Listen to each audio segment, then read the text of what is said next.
A paz do Senhor Jesus, meu amado irmão, minha amada irmã, glória a Deus.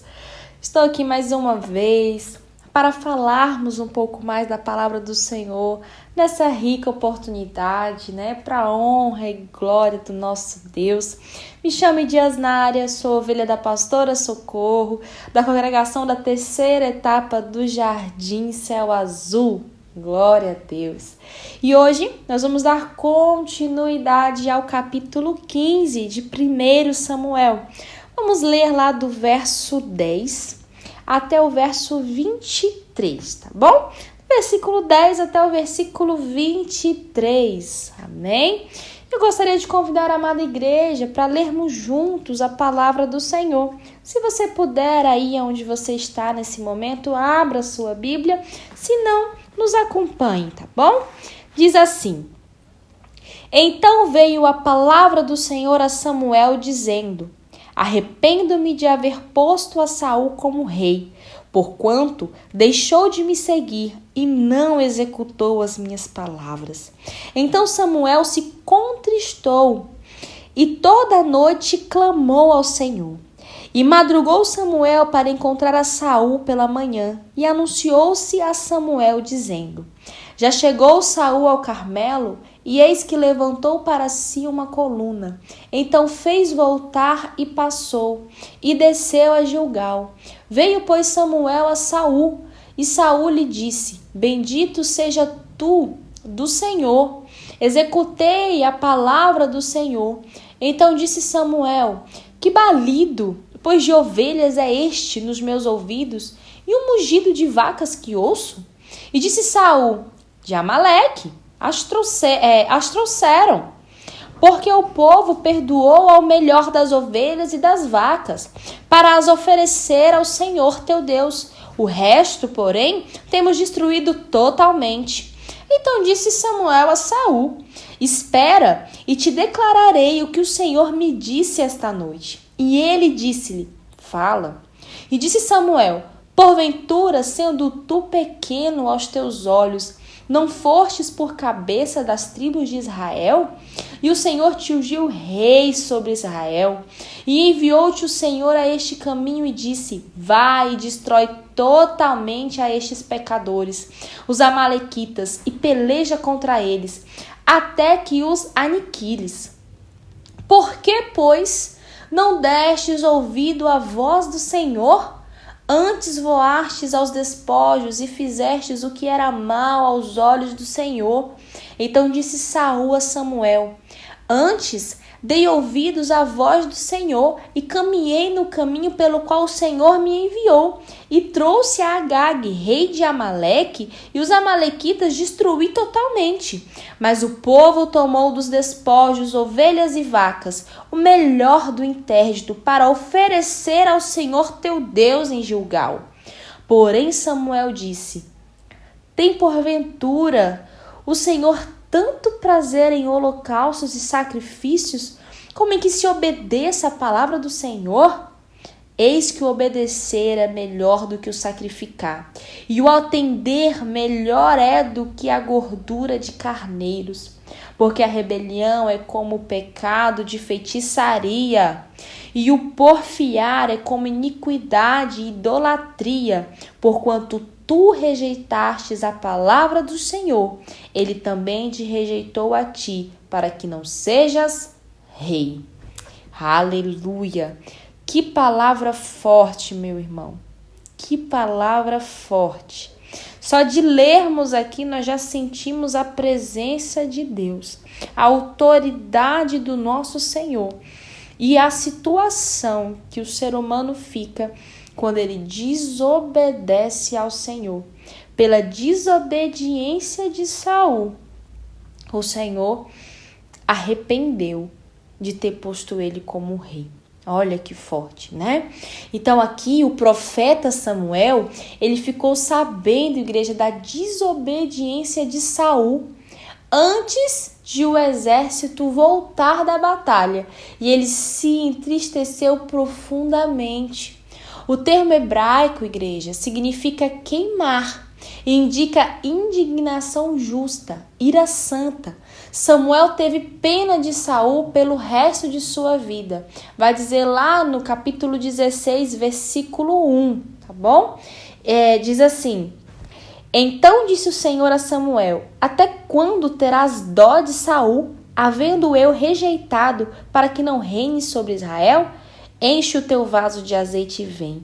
Enviar-te-ei a Jessé, o belemita, para que dentre os seus filhos me tenha promovido de um rei.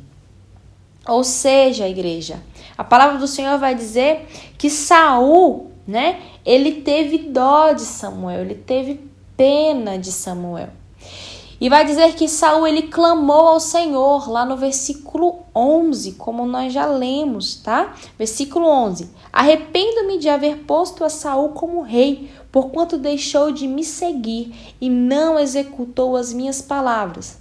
Então Samuel se contristou e toda a noite clamou ao Senhor.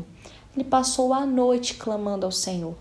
Igreja, servir a Deus de modo aceitável envolve fazer a vontade de Deus de maneira certa. O momento certo é pelos motivos certos. Deus havia dado a Saul, igreja, outra chance. E Deus, dando essa outra chance a Saul, ele havia fracassado completamente. Não o Senhor, mas Saul. Saul, ele havia fracassado completamente.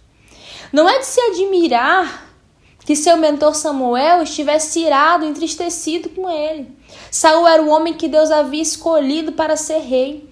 E Samuel desejava que ele fosse bem-sucedido. Mas no final, igreja, o fato de Saul não ter exterminado todos os amalequitas resultou em sua morte. Está lá em 2 Samuel 1, do versículo 1 até o versículo 10. E quanto à questão de Deus arrepender-se, lá no versículo 11 que nós lemos, igreja. Quando Deus disse que se arrependia de haver designado Saul como rei, vocês acham que ele estava dizendo que havia cometido um erro? O comentário de Deus, igreja, foi uma expressão de pesar, não uma admissão de erro. Vamos ler lá em Gênesis 6, do versículo 5 até o versículo 7, o que o Senhor vai nos dizer. Diz assim: Então arrependeu-se o Senhor de haver feito o homem sobre a terra e pesou-lhe em seu coração.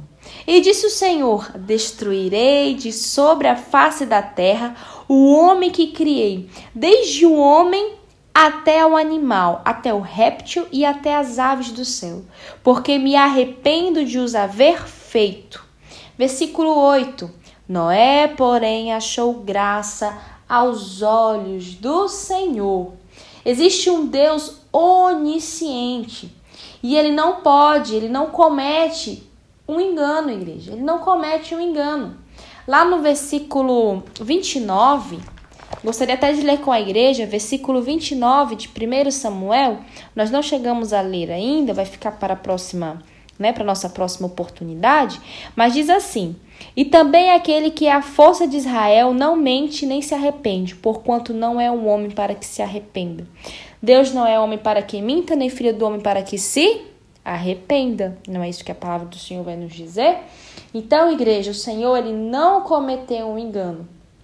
Tá bom? Porquanto Deus, ele não mudou de ideia da mesma maneira como os humanos mudam de ideia. Ele mudou, no entanto, a sua atitude para com Saul. Quando Saul mudou, o coração de Saul não mais pertencia a Deus, mas aos seus próprios interesses. Então é muito importante a gente frisar isso aqui, é muito importante a gente aprender isso aqui hoje, tá bom? Deus, ele não mudou de ideia, tá? Dessa mesma maneira que nós mudamos de ideia. Quando eu mudo de ideia, quando o meu irmão muda de ideia, tá bom? Então não foi esse o modo de pensar do Senhor, não, tá? Ele mudou, no entanto, a sua atitude para com Saul.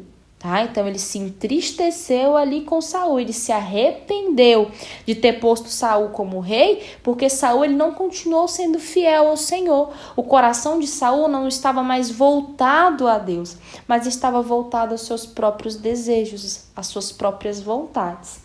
Tá bom, igreja? Então, lá no versículo 12, vai dizer que Saul ele edificou um monumento em honrar a si mesmo, que contraste com Moisés e Josué, que deram todo o crédito a Deus, tá bom?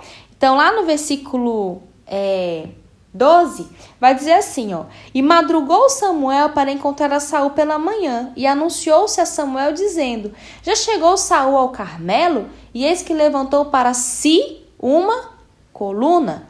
E eis que levantou para si uma coluna. Josué e Moisés, eles levantaram coluna para Deus, para o Senhor. Porém, Saul, ele levantou para si mesmo uma coluna. Olha aí a diferença de quem tem um coração voltado ao Senhor, de quem é servo fiel e de quem não é.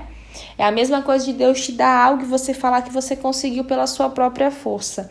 Eita, irmão, a gente não consegue nada sozinho, tá? Tudo vem do Senhor. Tudo vem do nosso Deus. Aleluia. Igreja, nos versículos 13 e 14, Saul ele pensou que obtiveram uma grande vitória contra os amalequitas. Mas Deus considerou o evento um grande fracasso. Porque Saul, ele desobedeceu a Deus e mentiu a Samuel a respeito do resultado da batalha. Saul, ele pode ter pensado que essa mentira não seria detectada, ou que aquilo que ele fizera não era errado. Saul, ele estava enganando a si mesmo, igreja. As pessoas desonestas logo começam a acreditar nas mentiras que constroem ao seu redor e perdem a capacidade de identificar a diferença entre a verdade e a mentira. Crendo nas suas próprias mentiras, você engana a você mesmo, se distancia de Deus e perde credibilidade em todos os seus relacionamentos. A longo prazo, a honestidade, ela é muito melhor, igreja, mas é muito melhor. Então, meus amados, servir a Deus de modo aceitável envolve fazer a vontade de Deus de maneira certa, no momento certo e pelos motivos certos. Ok? Então, vamos deixar isso bem gravado na nossa mente, tá bom? Deus havia dado a Saul essa chance. E ele pegou essa chance, igreja, e tornou ali num grande fracasso. Aos olhos dos soldados e do povo de Israel, Saul havia conquistado uma grande vitória sobre os inimigos de longa data, mas aos olhos de Deus havia sido uma derrota. No entanto, o rei estava tão impressionado consigo mesmo que foi até o Carmelo e ergueu um monumento de pedra em sua homenagem. Imagina só, igreja, Saul estava tão cheio de si com a vitória. Eu consegui enfrentar os amalequitas. Eu estava à frente dos soldados. Conseguimos ter essa vitória. Há quanto tempo os amalequitas iam atrás do povo de Israel e ganhavam do povo de Israel, mas não, hoje eu consegui essa vitória. Igreja, misericórdia, igreja do Senhor. Ele vai lá, ergue um monumento de pedra em sua homenagem e depois ele vai seguir para Gilgal, aonde havia pecado contra o Senhor e Samuel anteriormente. Vocês vão lembrar? Lá no capítulo 13, versículo 4.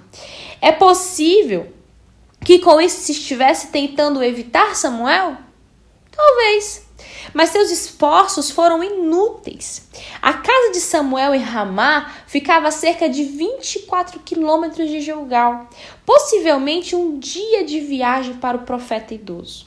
A saudação de Saul foi absolutamente hipócrita. Não tinha bênção alguma para dar a Samuel. E ele não havia feito a vontade do Senhor. Em primeiro lugar, mentiu para si mesmo, pensando que poderia escapar impune de sua dissimulação. E depois ele mentiu para Samuel, que aliás já sabia da verdade, Tentou até mentir para Deus ao dizer que usaria os animais que havia poupado para oferecer como sacrifício, tá bom? Então Saul culpou os soldados por guardar os espólios, mas certamente como seu comandante poderia ter controlado isso, tá, igreja? Porque um soldado, ele nunca vai desobedecer o seu comandante, tá? A palavra vai dizer que ele falou assim, ó, eles pouparam o melhor, mas nós destruímos inteiramente o resto. Igreja, para Saul, a culpa era simplesmente de alguma outra pessoa. A culpa nunca era dele, não era dele, tá bom? Então aí já vai revelar o tipo de pessoa que Saul era. Lá no versículo 16, igreja, diz assim: então disse Samuel a Saul, espera. O imperativo enfático de Samuel, espera, igreja, indica que Saul estava se virando para ir embora. Ou pode significar também chega de mentira. Ou talvez as duas coisas. Samuel talvez estava falando, olha, espera, porque ele estava indo embora. Ou espera, chega de mentira, vamos conversar, né? Talvez fosse as duas coisas, igreja.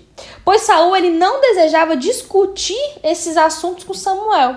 No entanto, Samuel tinha uma mensagem do Senhor e Saul sabia que era melhor escutar. Chegaria o dia em que Saul daria qualquer coisa para ouvir uma palavra do Senhor. E nós vamos ver futuramente lá no capítulo 28, ao qual ele quer ouvir a voz do Senhor, ele não escuta. O rapaz outrora modesto, pela segunda vez, deliberadamente desobedecia à vontade do Senhor, tendo até mesmo erguido um monumento em homenagem ao ocorrido.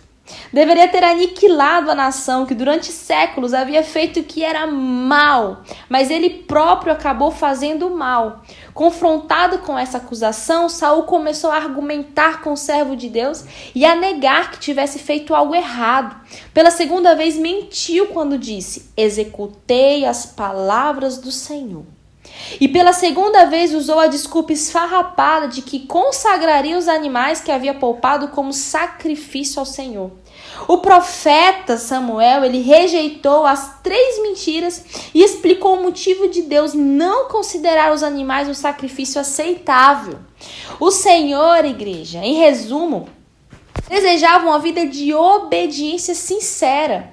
Não animais mortos sobre um altar. Deus não precisa, igreja, de qualquer doação nossa. E o sacrifício que ele deseja é o coração quebrantado e contrito. Está lá em Salmos, capítulo 51, versículo 16 e 17, igreja. O sacrifício sem obediência não passa de hipocrisia, de ritual religioso vazio. Está lá em Isaías, capítulo 1, do versículo 11 ao versículo 17. Leia, meu amado irmão. Olha, pois a misericórdia que quero e não... Pois é misericórdia que quero e não sacrifício. E o conhecimento de Deus mais do que holocaustos. Oséias 6:6. Os líderes religiosos do tempo de Jesus não entendiam essa verdadeira mensagem. Está lá em Mateus, capítulo 9, do versículo 9 ao 13. Ainda que ocasionalmente alguém no meio da multidão tenha conseguido captar essa mensagem, lá em Marcos 12, do 28 ao 34. Samuel, ele era levita e profeta, de modo que certamente não estava criticando o sistema sacrificial de Israel. Por intermédio de Moisés, o Senhor, ele havia estabelecido os critérios para a adoração em Israel, tá, igreja? E era correto o povo levar seus sacrifícios ao Senhor. Essa era a forma de adoração que Deus havia determinado. Porém, os adoradores deveriam aproximar-se do Senhor com o coração submisso e com fé verdadeira. Do contrário, igreja, seus sacrifícios eram vãos. Quando Davi estava no deserto e longe dos sacerdotes e do santuário de Deus, sabia que o Senhor aceitaria a adoração de seu coração. Suba a tua presença a minha oração, como incenso, e seja o erguer de minhas mãos como oferta vespertina. Salmo 141, 2. A adoração cristã, igreja de hoje, deve ir além da mera execução de uma liturgia. Devemos adorar a Deus em espírito e em verdade. João, capítulo 4, versículo 24. Louvando a Deus com cânticos espirituais, com gratidão em nossos corações. Colossenses 3,16. Mas o profeta prosseguiu, revelando que o coração de Saul era controlado pelos pecados de rebelião e de obstinação, de arrogância. E aos olhos de Deus era perversidade, semelhantes às feitiçarias e à idolatria. Posteriormente, igreja, Saul de fato recorreu à feitiçaria. Os dois pecados eram um indício de um coração que havia rejeitado a palavra do Senhor. Conhecer a vontade de Deus e desobedecer deliberadamente a ela é colocar-se acima de Deus e, portanto, tornar-se seu próprio Deus. Trata-se do tipo mais abominável de idolatria, igreja. O tipo mais abominável de idolatria. Tenhamos em mente, igreja, que a rebelião e a obstinação são dois pecados graves. Eles envolvem muito mais que ser independente e determinado. As escrituras colocam esses dois pecados no mesmo patamar que a feitiçaria e a idolatria, pecados merecedores de morte. Saul se tornou obstinado e rebelde, igreja. A rebelião contra Deus é talvez o mais grave dos pecados, porque uma pessoa que se rebela fecha a porta para o perdão e a restauração de Deus. Então, meu amado irmão, o obedecer é melhor do que o sacrificar, tá bom? Fique na paz do Senhor Jesus, que o Senhor te abençoe e abençoe toda a sua família.